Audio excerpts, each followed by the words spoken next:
Bienvenue dans Carnet d'une naturo. Après avoir exploré la faim, la satiété et la culpabilité alimentaire, j'aimerais aujourd'hui parler d'un mot souvent mal compris dans le rééquilibrage alimentaire. Le plaisir. Beaucoup de personnes pensent que plaisir et équilibre sont opposés, comme si manger sainement signifiait renoncer à savourer. Pourtant, en naturopathie, le plaisir n'est pas un obstacle, il est un allié fondamental. Pourquoi on oppose plaisir et alimentation saine ? Dans l'imaginaire collectif, le plaisir est souvent associé à l'excès. Se faire plaisir, ce serait forcément manger trop gras, trop sucré, et à l'inverse, manger équilibré serait synonyme de contrôle, de discipline, voire de restriction.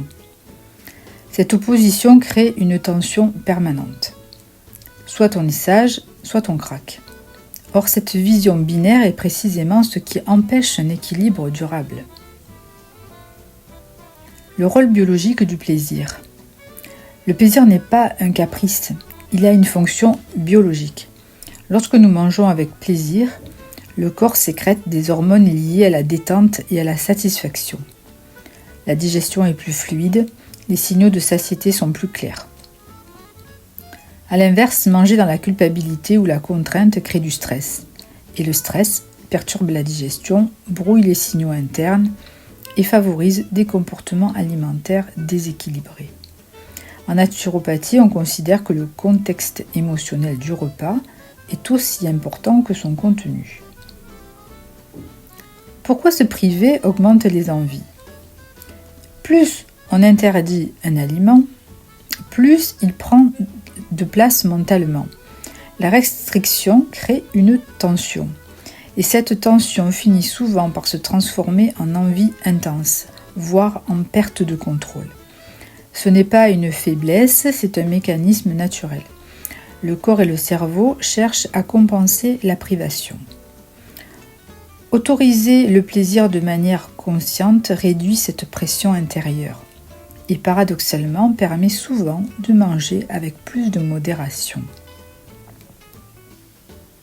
Réintégrer le plaisir de façon équilibrée. Réintégrer le plaisir ne signifie pas tout manger sans conscience. Cela signifie choisir.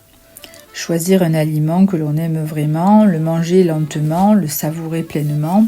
Se demander est-ce que ce plaisir me satisfait vraiment ? Souvent, quelques bouchées attentives suffisent. Le plaisir vécu en pleine conscience est très différent du plaisir consommé dans la précipitation ou la culpabilité. L'équilibre naît de cette conscience. Pour cette semaine, je te propose une escale simple. Choisis un aliment que tu considères comme plaisir.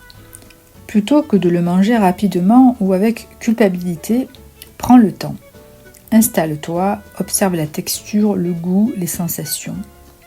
Et remarque ce qui change lorsque le plaisir est assumé. Dans le prochain carnet, nous parlerons du stress et de son impact sur l'alimentation. Merci d'avoir partagé cette escale avec moi et à très bientôt avec un prochain podcast.